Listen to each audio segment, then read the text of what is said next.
పాప ఆస్ట్రేలియా వెళ్తుంది. ఇక్కడ నుంచి ఇండియన్ కరెన్సీ బ్యాంకుకి వెళ్ళి ఆస్ట్రేలియా కరెన్సీ తెచ్చుకుంది. చూడండి, డాలర్స్.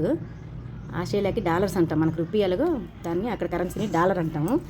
చూసారా, 20 రూపీస్ డాలర్ అటు ఇది. ఈ నోట్ చూసారా ఎలా ఉందా, డిఫరెంట్గా. పట్టుకుంటే ఏదో ప్లాస్టిక్ పేపర్ పట్టుకున్నట్టుందండి.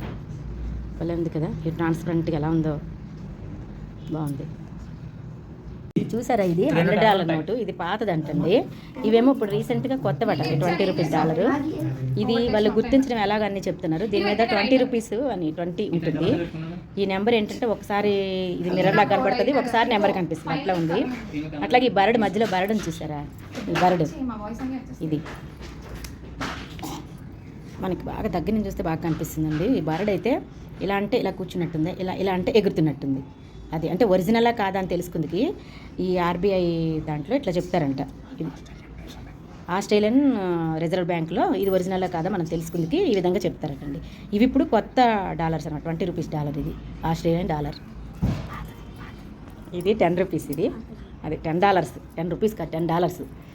ఇది పాతది, మీకు ఇంతకుముందు చూపించాను కదా, $100. భలే ఉన్నాయండి. చూసారా, ఇండియా నుంచి ఏ కంట్రీకి వెళ్ళినా మనం కంపల్సరీగా అక్కడ కరెన్సీ మనం మార్చుకొని వెళ్ళాల్సి ఉంటుంది కదా. మా పాప వెళ్తుంది, ఇక్కడ అన్నీ మార్చుకొని రెడీగా చేసి పెట్టుకుంది. ఇది ఆస్ట్రేలియన్ డాలర్ కాస్ట్ మన ఇండియన్ కరెన్సీలో 54 రూపీస్ అట్లా పడుతుంది అటండి. మన 1 రూపీ మనం 54 రూపీస్ ఇస్తే వీళ్ళు ఒక $1 ఇస్తారనమాట, ఆస్ట్రేలియన్ డాలర్. అలా ఉంటుంది. చూసారా, మన ఎట్లయినా ఏంటో ఇండియా కరెన్సీ చాలా తక్కువ ఉంది కదా. మనం కూడా బాగా అభివృద్ధిలోకి వెళ్ళాలి. మన రేట్ ఎప్పుడు బాగా పెరుగుతుందో.